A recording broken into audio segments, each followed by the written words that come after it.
7h40, Nico Saliagas, l'heure de retrouver Jean-Michel Apathy. Jean-Michel Apathy, aucune négociation n'est donc possible entre les Gilets jaunes et le gouvernement. Ben non, on est au point mort. Oui, au point mort, vous vous rendez compte, on a 3 semaines de blocage, de manifestations, une journée de samedi prochain qui nous fait peur à tous, parce qu'on n'a pas envie de revivre les violences, et malgré tout, nous n'avons aucun, c'est incroyable ça, interlocuteur crédible pour représenter un mouvement qui génère une violence immense et qui menace l'économie de la nation. C'est une forme d'irresponsabilité politique que nous n'avons jamais connue, qui ne correspond à rien de ce que nous enseignons dans la société en général, et bien entendu, cela complique la sortie de crise. Pourquoi est-ce que le mouvement des Gilets jaunes ne peut pas être représenté? Parce que l'ouvrier qui a enfilé un gilet jaune et qui demande l'augmentation du SMIC pour finir ses fins de mois n'a pas de pire adversaire que le commerçant ou l'artisan qui a aussi enfilé un gilet jaune, mais qui ne veut pas de l'augmentation du SMIC, parce que sinon il a peur de déposer le bilan avec sa petite entreprise. Et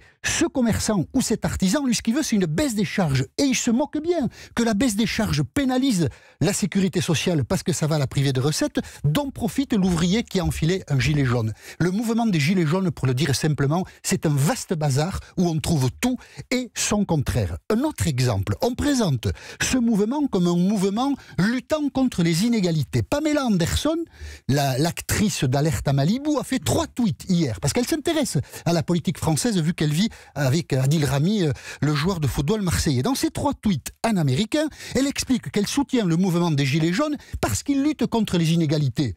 Foutaise!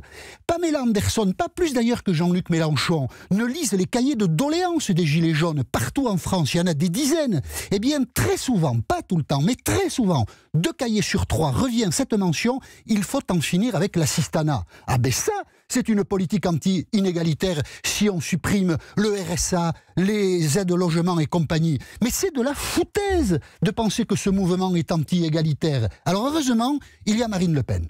Parce que Marine Le Pen, elle fait la synthèse de toutes les contradictions. Elle était reçue hier par Édouard Philippe et dans la cour de l'hôtel Matignon, Marine Le Pen, c'est simple, plus démagogue qu'elle, il n'y a pas, elle dit oui à tout, on l'écoute.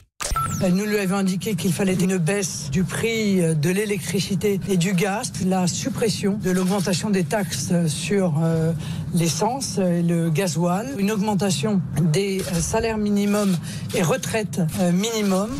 Ben voyons, hein, on dit oui à tout. S'il y avait une musique qui symboliserait Marine Le Pen ce matin, ce serait celle-là. Voilà, on avait perdu le Père Noël et on a retrouvé la Mère Noël.